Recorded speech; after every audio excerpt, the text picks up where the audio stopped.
So, let's go. Number 1. Chavin De Huantar. Imagine being led, blindfolded, into a mountain. The air turns cold and wet. Your guides take the cloth from your eyes, and there is no difference, because the darkness inside is total. You are somewhere beneath a stone temple in the Peruvian Andes, 3,180 meters above the sea, at the place where two rivers meet. And then the walls begin to roar. Water, channeled through hidden ducts cut into the rock, is turned into a sound like a great cat growling all around you. This was Chavin De Huantar, and this was, we now believe, exactly what its builders wanted you to feel. Chavin flourished between roughly 1200 and 500 before the Common Era, more than 1,000 years before the Inca. Its influence spread across the northern and central Andes in what archaeologists call the Chavin Horizon, a shared style of terrifying art that turns up hundreds of kilometers from the temple itself. The father of Peruvian archaeology, Julio Cesar Tello, began digging here in 1919, and he argued that Chavin was the mother culture of the entire Andean world. The heart of the old temple is a U-shaped platform riddled with narrow stone galleries, passages barely wide enough for one person. At the center of the maze stands the lanzon, a white granite monolith 4.5 meters tall, shaped like a knife driven into the earth. Carved onto it is a deity with an upturned, snarling mouth full of fangs, and hair that becomes writhing serpents. To reach it, an initiate had to crawl through the black, echoing corridors first. The archaeologist John Rick of Stanford University has spent decades mapping these galleries. His conclusion is unsettling. The people who ran Chavin were engineering an experience of terror and awe. They controlled darkness, they controlled sound, and they controlled the minds of their visitors with powerful drugs. Carved stone heads once studded the outer walls, showing a human face transforming step by step into a snarling jaguar, mucus streaming from the nose. That detail is the giveaway. It is the visible sign of a person under the influence of a hallucinogen. Which drugs? The carvings answer. The lanzon and the famous Raimondi stela show figures clutching the San Pedro cactus, a plant that carries mescaline. Excavators also found snuff trays and hollowed bone tubes for inhaling vilca, another powerful psychoactive. In 2001, in a gallery named for them, researchers found conch shell trumpets, called pututus, and acoustic tests show their eerie tones were tuned to resonate through the very corridors that channeled the roaring water. Chavin had no army that we can find, no evidence of conquest. Its power was religious, spread by pilgrimage, and enforced by manufactured fear. Offerings carried from the distant coast and the jungle, including brilliant spondylus shells traded up from warm waters far to the north, show that pilgrims traveled enormous distances to submit to that fear. Mainstream scholars see a pilgrimage center where a new elite consolidated its authority. Others read the layout as a deliberate ordeal, a rite of terror and revelation. And a fringe of writers insist Chavin preserved some lost technology of consciousness. Whatever the truth, the sound of that hidden water still echoes as the first warning of what this list holds. Because the next civilization was remembered not as priests, but as giants. Number 2. The Sao civilization of Lake Chad. South of Lake Chad, on the floodplains of the Chari and Logone rivers, in what is now Chad, Cameroon, and Nigeria, there was once a people the local Kotoko still describe as giants. The Sao, they say, were beings of enormous strength who could hurl boulders and dam a river with their hands. That is the legend. The archaeology is almost as strange. The Sao occupied this region from around the 6th century, before the Common Era, until the 16th century of the Common Era, a span of 2,000 years. French archaeologists arrived in the 1930s, and the husband and wife team of Jean-Paul Leboeuf and Annie Masson de Tourbet spent decades documenting the culture. What they found was a genuine urban civilization in the heart of Africa. The Sao built walled towns on artificial mounds, raised above the flood, and they were skilled metalworkers. Their terracotta heads are unforgettable. The faces bulge with exaggerated eyes and grotesque, expressive features, staring out across 3,000 years. The Sao also cast bronze using the lost wax method, a sophisticated technique in which a wax model is encased in clay, melted out, and replaced with molten metal. This is not the work of a primitive people. This is advanced metallurgy, developed in sub-Saharan Africa by a civilization most history books have never named. The Sao buried their dead inside large ceramic urns, the body folded into a flexed position and sealed inside the clay. Their chronology was pieced together from radiocarbon dates at sites like Madaga, showing the long, unbroken occupation. Their economy rested on sorghum farming, fishing the vast waters of Lake Chad, and herding cattle across the plains. So where did the giants go? The Kotoko city-states, Logone-Berni, Kusuri, Makari, are considered the direct heirs of the Sao, both in culture and probably in blood. From the 16th century onward, the spread of Islam and the expansion of the powerful Kanem-Bornu Empire absorbed the old Sao world. The giants did not die in a battle. They were folded into a new order, and their name faded. The legend of their size probably grew from what they left behind: the towering mounds, the massive ceramics, the sheer scale of their engineering. Mainstream archaeology sees a real, indigenous, long-lived urban culture with its own metallurgical genius. The Kotoko remember heroic ancestors who tamed the rivers, and a fringe tradition tries to link the Sao to the giant myths found around the world, though nothing in the bones supports abnormal stature. What is genuinely disturbing is how completely such a civilization can be erased, its thousands of artifacts now scattered and looted across museums, while war around Lake Chad today makes new digging nearly impossible. Whole Sao towns still lie unexcavated under the floodplain, their urns and bronze faces waiting in ground no archaeologist can safely reach. From African giants, we travel to a temple in China guarded by a goddess with eyes of stone. Number 3. The Hongshan Culture. In the hills of northeastern China, in the West Liao River Basin, archaeologists found a temple, and inside the temple, they found her face. A life-sized head of clay, cheekbones sharp, expression fixed, and set into the eye sockets, 2 discs of pale green jade that catch the light like something alive. She is nearly 6,000 years old, and no one is entirely sure what she is. This is the Hongshan culture, which flourished between roughly 4,700 and 2,900 before the Common Era. It takes its name from a site near Chifeng, and the Chinese archaeologist Yin Da coined the term in 1954.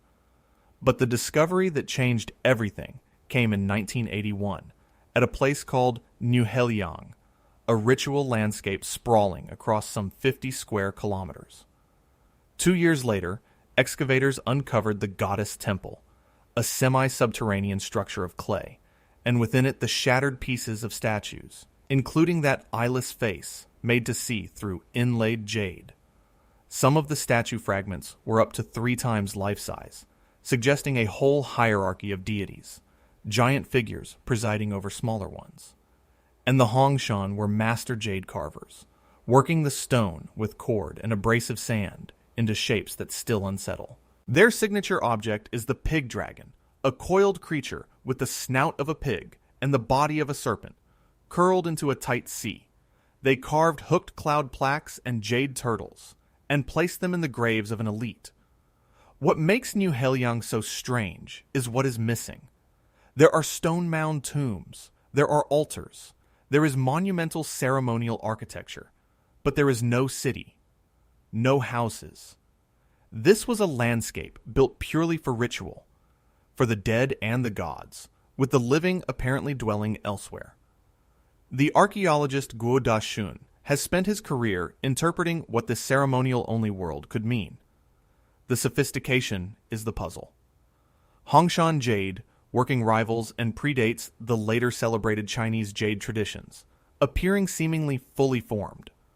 Isotope studies show a people farming millet, hunting, and raising pigs, an ordinary Neolithic economy that somehow supported an extraordinary religious complex. Mainstream scholars call it an advanced Neolithic ritual society, possibly one of the earliest complex quasi-state cultures in all of East Asia, a serious challenge to the old idea that Chinese civilization began only along the Yellow River. Archaeologists still argue whether it was a true state or a looser network of chiefdoms, and a fringe insists the pig dragons are evidence of real creatures or a lost advanced culture, claims the evidence does not support. Around 3000 before the Common Era, as the regional climate cooled and dried, the Hongshan faded. Their goddess was left in the dark, staring out through jade. From a temple that had no city, we go to an entire civilization that no one even knew had existed. Number 4. The BMAC or Oxus civilization. Here is something that should frighten anyone who thinks the past is settled. Fewer than 50 years ago, a whole Bronze Age civilization with monumental architecture, advanced metallurgy, and possibly its own religion was completely unknown to Western scholarship. It had vanished so thoroughly that it had to be rediscovered within living memory. This is the Bactria-Margiana archaeological complex, also called the Oxus civilization, which flourished between about 2400 and 1700 before the Common Era across what is now Turkmenistan, Uzbekistan, Afghanistan, and Tajikistan. The Soviet archaeologist Viktor Saryanidi identified it, and from the 1970s he excavated its greatest site, Goner Tepe, out of the Karakum Desert. What he uncovered was a monumental walled palace and temple, ringed by concentric fortifications, a planned center covering tens of hectares. The Oxus people built in mud brick, engineered water systems, and carved intricate seals. They produced haunting composite figurines, the so-called Bactrian princesses, seated women assembled from separate pieces of dark chlorite and pale limestone. And here Saryanidi made his most controversial claim. He argued that Goner was the center of a fire cult, an ancestor of the religion that would become Zoroastrianism, pointing to fire altars and specially prepared white rooms. Even stranger were the vessels. Saryanidi and some researchers reported residues they interpreted as ephedra, opium, and cannabis, the possible ingredients of a sacred intoxicant, the soma of Indian tradition or the hyoma of Iranian tradition. That claim remains disputed, and other scientists have challenged the residue evidence. But the ritual character of the place is not in doubt. At Goner's necropolis, excavators found human sacrifice and elaborate animal burials, foals, camels, and dogs interred with the dead, along with a wheeled cart and rich grave goods marking a stratified elite. The Oxus artisans carved thousands of stamp seals, and a few researchers suspect some of the signs on them encode an unread script, a written language that may have died with the culture itself. The Oxus civilization sat at a crossroads, trading with Mesopotamia, with the Indus Valley cities, with Elam in Iran, and with the peoples of the Eurasian steppe.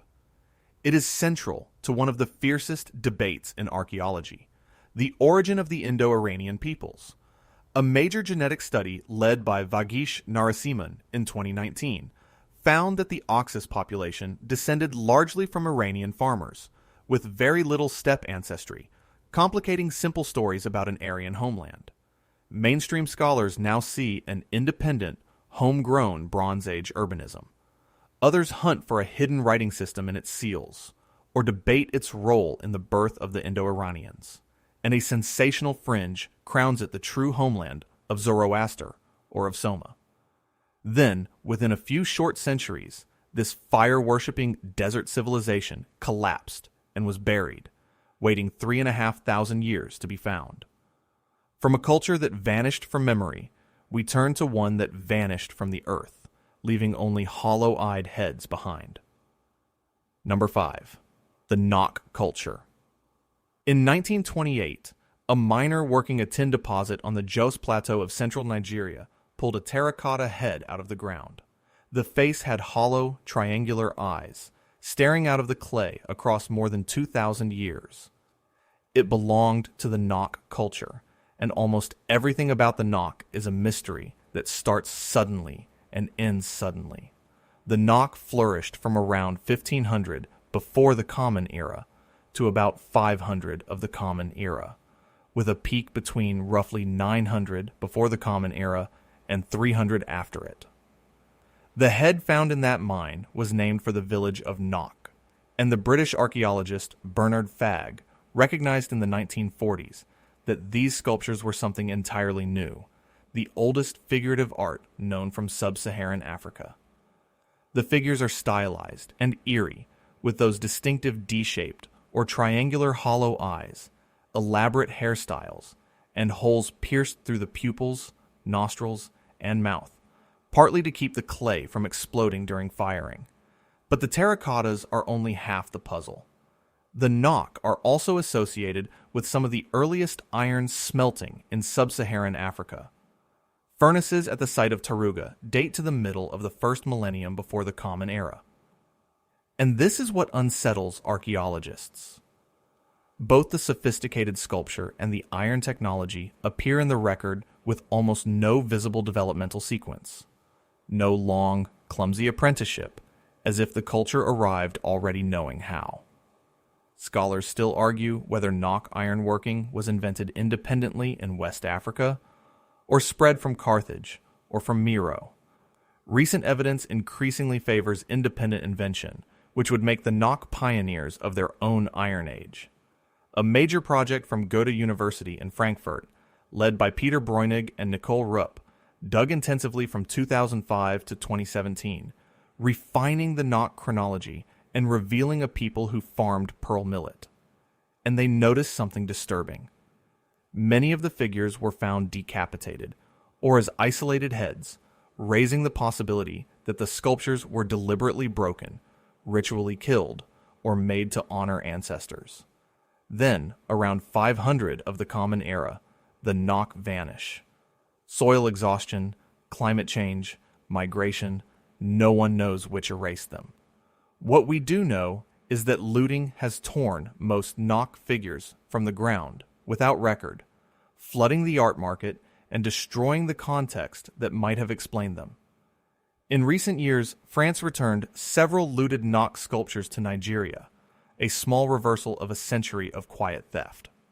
Some scholars suspect the Nok were artistic ancestors to the later glories of If and Benin, though the chain cannot be proven. Mainstream archaeology sees an indigenous Iron Age farming culture of remarkable talent. Others focus on the meaning of those broken, headless figures, and the hollow-eyed heads, inevitably, have been drafted into ancient mystery television. A culture that appeared from nowhere, mastered iron and art, and disappeared, leaving faces that still stare. From vanished Africans, we go to vanished giants of the frozen north. Number 6. The Dorset or Tuniit people. The Inuit tell of a people who were here before them. They call them the Tuniit, and they remember them as large, immensely strong, and strangely shy, able to haul a walrus alone across the ice, yet gentle and easily driven away. For a long time, this sounded like folklore. Then archaeology proved the Tuniit were real, and genetics proved they vanished. Science calls them the Dorset Culture, named after Cape Dorset on Baffin Island, where the anthropologist Diamond Ginnis identified their distinct artifacts in 1925. The Dorset occupied Arctic Canada, Greenland, and the Eastern Arctic from roughly 800 before the Common Era until about 1300 to 1500 of the Common Era. They were a Paleo-Eskimo people, entirely distinct from the Thule, who are the ancestors of modern Inuit. And they were extraordinary survivors, enduring the full Arctic winter, apparently without the bow and arrow and without the dog sled that the later Thule would bring. What the Dorset left behind is some of the eeriest art ever made by human hands. They carved tiny masquettes of ivory and antler, human faces contorted as if screaming, and figures marked with skeletal X-ray designs. Their shamanic art shows bears in flying postures, and humans transforming into animals. They built communal longhouses, some up to 45 meters long, for seasonal gatherings, unusual for a people who lived by hunting across the ice. Then came the genetic bombshell. In 2014, a study led by Manasa Raghavan showed that the Dorset were a genetically distinct population that persisted for around 4,000 years, and then simply vanished, around 13 to 1500 of the Common Era, leaving almost no trace in the DNA of the Thule who replaced them. This is one of the clearest cases we have of a human population that thrived for millennia and then disappeared, not by blending in, but by ending. The Thule expanded from Alaska around 1,000 to 1,200 of the Common Era, armed with superior whaling technology and dog sleds, and their arrival coincides with the Dorset disappearance. Was it displacement, disease, the cooling of the Little Ice Age, or violence? The oral tradition of the Tuniit being driven out haunts the question. Some Dorset carvings were smeared with red ochre and deliberately broken, killed like the Nok figures. There may even have been contact between the Dorset and the Norse of Greenland, the Skraelings of the sagas, between about 1,000 and 1,300 of the Common Era. If those meetings happened, then the last of the Tuniit may have watched strange ships on the horizon before the ice, and the newcomers closed over them forever. Mainstream scholars see a people outcompeted and replaced.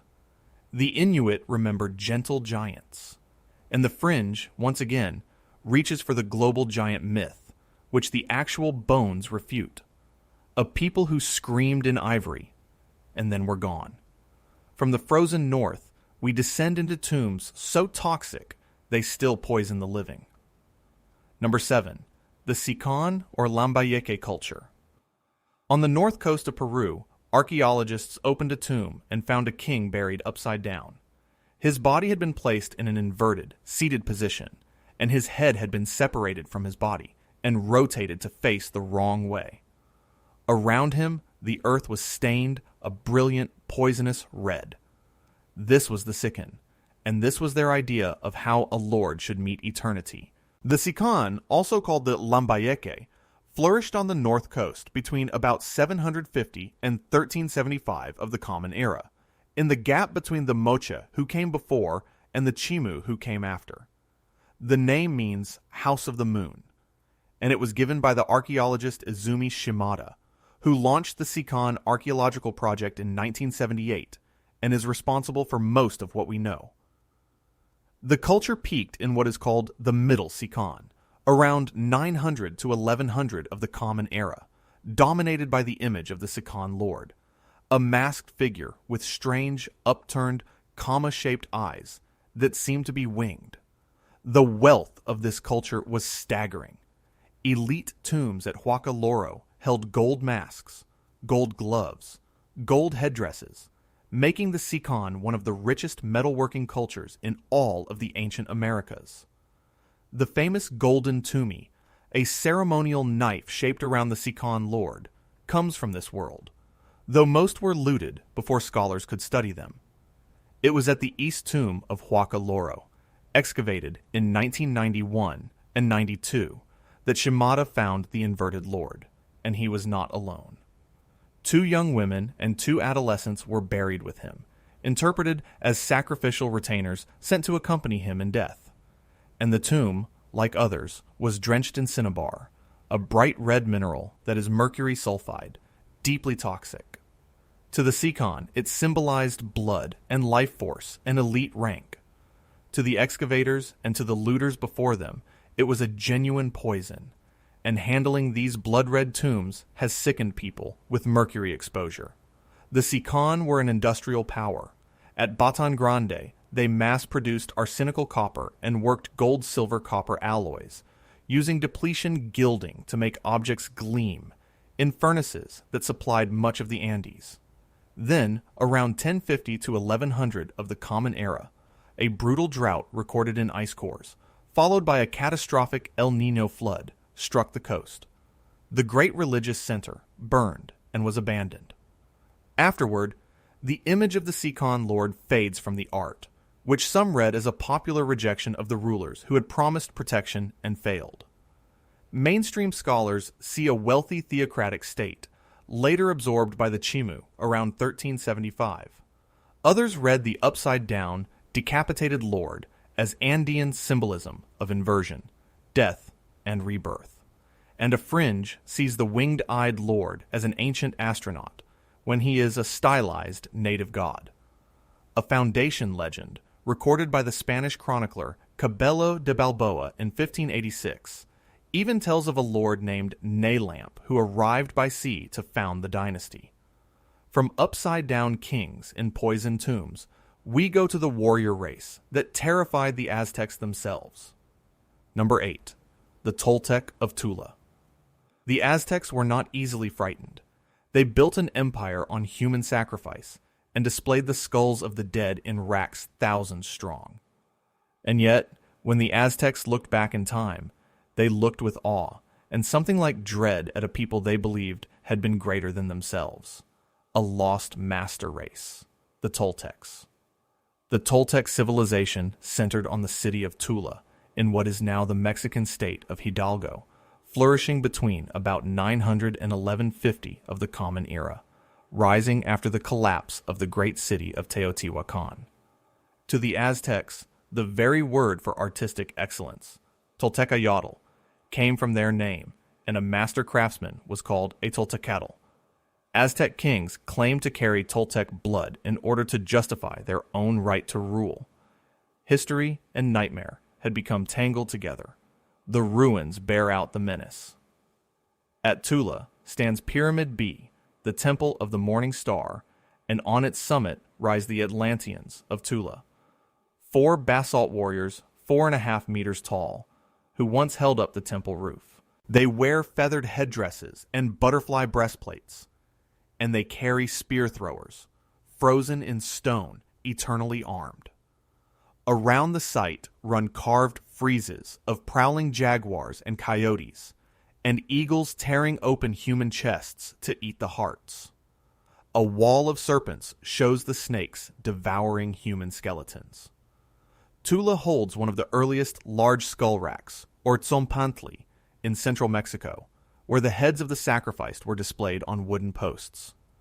And here, too, is the chacmul, that reclining stone figure holding a bowl on its belly, a vessel meant to receive offerings, and according to many scholars, freshly torn out human hearts. Most haunting of all, these same images, the Atlanteans, the chacmuls, the feathered serpent columns, appear almost identically at the distant Maya city of Chichen Itza, hundreds of kilometers away, fueling a century of debate about conquest, migration, or a shared and terrible ideology. Woven through it all is the legend of Topiltzin Te Acatl Quetzalcoatl, a priest king of Tula who was driven into exile after a struggle with the dark god Tezcatlipoca, a story that would later fuse, disastrously, with the arrival of the Spanish. The archaeologist Jorge Acosta excavated Tula through the 1940s, 50s, and 60s. Scholars still argue whether the Toltecs were a real ethnic group or a legend the Aztecs projected onto impressive ruins. The city held perhaps 30 to 60,000 people, and around 1150 to 1200 it was violently burned, its monuments toppled, whether by internal strife, drought, or the incursions of nomads from the north. The friar Bernardino de Sahagún preserved the Aztec memory of them in his great 16th century codex. The Toltecs were the ancestors of the Aztecs and the objects of their fear. From warriors carved in basalt, we climb into the clouds to find the dead standing on cliffs. Number 9. The Chachapoya Cloud Warriors. High in the cloud forests of northern Peru, on ledges hundreds of feet up sheer cliffs, rows of tall clay figures stand and stare out over the gorge. They have sculpted human faces, painted features, and headdresses, and some are crowned with real human skulls. They are coffins. Inside each one sits a mummy. This is how the Chachapoya buried their dead, watching forever from the walls of the world. The Chachapoya, whose name is often translated as warriors of the clouds, lived in the misty montane forests of the Amazonas region between about 800 and 1470 of the Common Era, at elevations of 2,000 to 3,000 meters, in some of the most rugged terrain in the Andes. They were fierce, and they resisted hard when the Inca, under Tupac Inca Yupanqui, came for them around 1470. The Inca conquered them, and then Old World disease, arriving with the Spanish, finished what conquest had started. Their greatest monument is Cuelap, a colossal fortress on a limestone ridge, ringed by outer walls up to 19 meters high, enclosing more than 400 round stone buildings. It has been called an Andean Machu Picchu, and it is older than the Inca. Its entrances narrow into funnels, a design that could channel and trap any attacker who tried to force his way in. The tall coffins are called purinmacas, upright cases of clay and sticks shaped like standing people. At the site of Karagia, they stand about 2.5 meters tall, gazing over the valley, some topped with the skulls of the honored dead. Elsewhere, the Chachapoya built cliffside mausoleums, and at the Lagoon of the Condors, in 1996 and 97, explorers found around 200 mummies and thousands of artifacts sealed into the cliffs. The mummies were bound in a tightly flexed, seated position, and some have jaws fallen open, their faces frozen in what looks like a scream. The Spanish chronicler Pedro Cieza de León described the Chachapoya as unusually tall, fair-skinned, and beautiful, and that single line has been abused for centuries by writers hunting for white founders of American civilizations. Modern genetics and the study of the bones show an indigenous Andean and Amazonian people. The tall, fair Chachapoya are a myth. The explorer Jean Savoy brought many of their sites to wide attention in the 20th century, sometimes with more drama than rigor. Their settlements, like Gran Vilaya and Gran Pahatan, hide in near impassable forest, their round houses decorated with zigzag and diamond friezes. Mainstream scholars see a confederation of cloud forest warrior communities, subdued at last by the Inca. Archaeologists read the cliff burials as a way of placing the dead high and near the sky. And after conquest and disease, the Chachapoya population fell by an estimated 90% within a century, a living culture nearly erased. The screaming mummies still watch. From the cloud warriors, we reach the mother of them all, and the darkness beneath her. Number 10. The Olmec. They are called the mother culture of Mesoamerica, the civilization from which so much that followed seems to flow. And they left, buried in the jungles of the Mexican Gulf Coast, 17 colossal heads of stone, each one taller than a man, some weighing as much as 50 tons, each staring out with the face of a forgotten king. The Olmec flourished on the Gulf Coast, in modern Veracruz and Tabasco, between about 1500 and 400 before the Common Era. Their great centers were San Lorenzo, at its height around 1200 to 900 before the Common Era, and La Venta, which peaked afterward. The colossal heads are their signature, ranging from 1.5 meters to nearly 3.5 meters tall. And here is the first staggering fact. The basalt was quarried in the Tuxtla Mountains and moved as far as 150 kilometers, partly floated on rafts down rivers, by a people with no wheels and no draft animals. Each head wears a distinct helmet and a unique face, almost certainly the portrait of an individual ruler. Beneath the grandeur runs something darker. The Olmec practiced what scholars call the were-jaguar cult. Their art shows human-jaguar hybrids, infants with cleft heads and snarling downturned mouths, half child and half beast. At La Venta, in a deposit called Offering 4, 16 jade and serpentine figurines were arranged in a careful scene, buried, and then, remarkably, re-excavated by the Olmec themselves generations later to check on them, and reburied.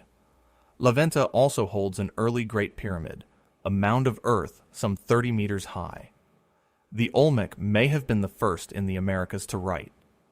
The Cascajal block, found near San Lorenzo, carries 62 glyph-like symbols and dates to around 900 before the Common Era, potentially the oldest writing in the hemisphere, and still undeciphered. They likely originated the Mesoamerican ball game. The name Olmec means rubber people, and at the waterlogged site of El Manati, excavators found preserved wooden busts, rubber balls, and infant bones that point toward sacrifice. The great archaeologist Matthew Stirling led the first major scientific excavations in the late 1930s and 40s, hauling colossal heads out of the earth. Some of the heads had been dragged from their original settings and buried in long lines, as if the Olmec were interring not just stone, but the memory of the rulers they portrayed. And around 900 before the Common Era, the monuments of San Lorenzo were deliberately defaced, mutilated, and buried. A violent ritual killing of the images of power, echoing what we saw among the Nok and the Dorset.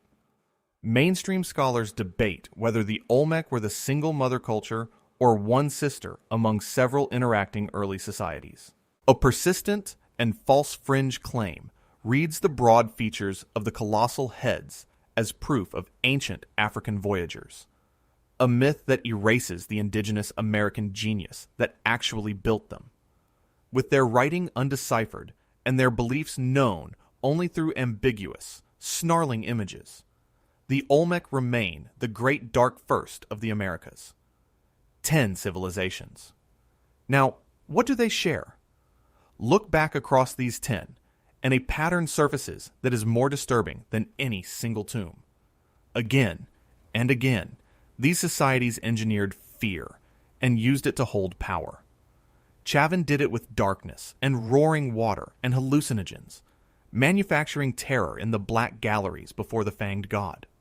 The Sican did it with blood-red poisoned tombs and sacrificed retainers.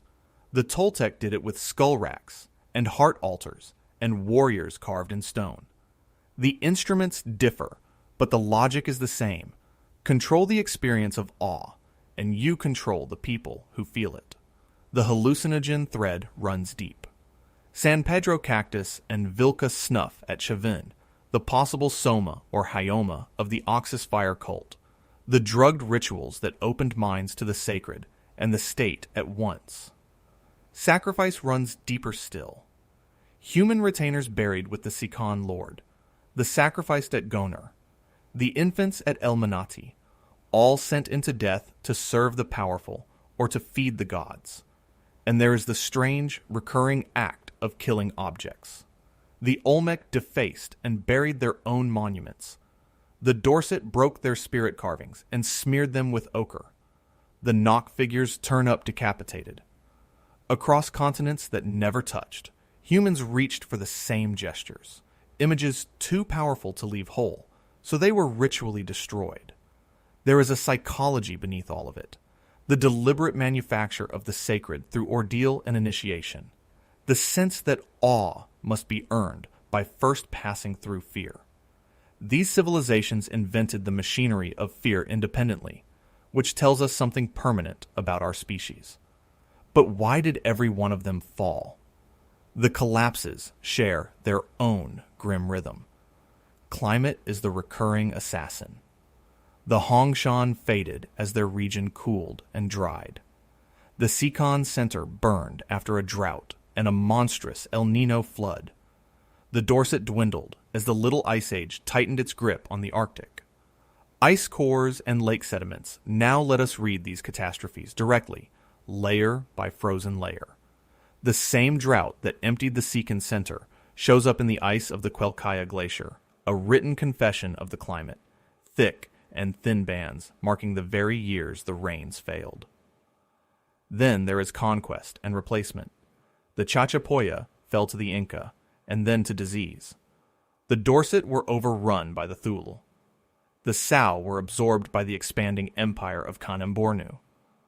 Sometimes a civilization does not end so much as get swallowed by a bigger one, and sometimes the wound is internal. Tula was burned, and its monuments thrown down. The Olmec smashed their own carvings. The image of the Sican lord was quietly abandoned, as if a whole people had lost faith in the rulers who failed to save them. Most unsettling is the pattern of sudden appearance and sudden disappearance. The Nok, the Oxus, the Hongshan, arriving in the record almost fully formed and leaving almost without explanation. Looting and modern war finish the erasure, stripping the Sao and Nok and Sican of the context that might have told their stories. And in the rarest, most haunting case of all, the Dorset, an entire population did not merge or migrate. It vanished from the gene pool, which raises the real question of this list. How did civilizations this large fall out of the history books entirely? The erasure was not always innocent. For generations, colonial-era scholars simply refused to believe that non-European peoples had built what they plainly built. When settlers in North America confronted the vast geometric earthworks of the mound builders, they invented a vanished white race rather than credit the ancestors of Native Americans.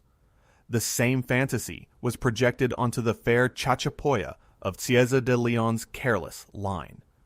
African achievements, the metallurgy of the Sao, the iron and art of the Nok, were minimized or ignored entirely. Other civilizations are illegible to us in the most literal way. The Olmec script is undeciphered. The possible signs on the Oxus seals cannot be read. A culture that cannot speak to us in writing is easy to leave out of a textbook built around written history. Looting compounds. The silence because an artifact torn from the ground without record loses most of what it could have told us. A looted terracotta head or golden knife becomes a beautiful orphan, cut off from its grave, its town, and the people who made it, worth a fortune on the market and worth almost nothing to knowledge. There is also politics.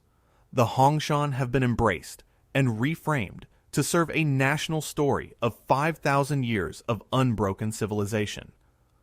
The Sao, by contrast, get almost no attention at all.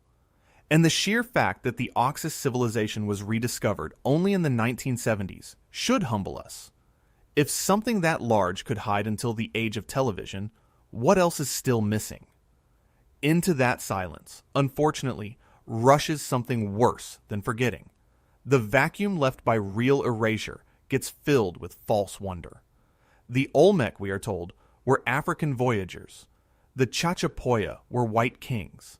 The Sao and the Dorset were literal giants.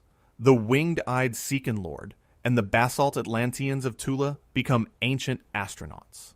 These stories are seductive because the truth was hidden, and a hidden truth begs to be filled in. But the science answers. The genetic study of the Dorset in 2014 showed a distinct native people, not a race of giants. The genetic work on the Oxus population in 2019 showed homegrown Iranian farmer ancestry, not a mythical master race. The bones of the Chachapoya are indigenous American bones. Every time we test the sensational claim, it fails. The pattern is remarkably consistent. The wilder the origin story, the faster the DNA, and the bones take it apart. And the pseudo-history does real harm. When someone insists the Olmec heads prove African sailors, they are erasing the indigenous Mesoamerican genius that quarried 50-ton basalt and floated it 150 kilometers. The fantasy steals the achievement from the people who earned it. The honest position is harder and better, to hold wonder and skepticism in the same hand, to marvel at the roaring galleries of Chavin and the jade eyes of the Hongshan goddess while refusing the easy lie. Because the real story is stranger than the invented one, and there is still so much of it left underground. Think about how much of the human past is unwritten, looted, drowned, or simply not yet found. A whole fire-worshipping civilization waited under the Karakum sand until the 1970s. Cities are still emerging from the Amazon. Whatever the Sao truly were, most of their world remains unexcavated beneath a region now too dangerous to dig. Every civilization on this list is a warning that complexity is fragile. The Sican promised protection and could not deliver it when the sky turned against them. Tula burned. The Dorset, after 4,000 years of surviving the cruelest environment on Earth, simply ended. Power, art, and terror are not permanent. They are weather, and weather changes. The Oxus fire priests surely believed their walled temples would stand forever, and the desert swallowed them so completely that their very existence was forgotten for 3,500 years. What endures are the same human impulses, repeating across continents that never spoke to one another. The impulse to build, to worship, to frighten, to sacrifice, and finally to forget. And what still waits for us is enormous, in the mud of Lake Chad, in the cloud forests of Peru, in the frozen ground of the Arctic, where a screaming ivory face lies buried. The dead of these civilizations are still staring, from cliffs and tombs and temple walls, out of eyes of stone and jade. They are asking whether we will finally look back at them and see them clearly at last.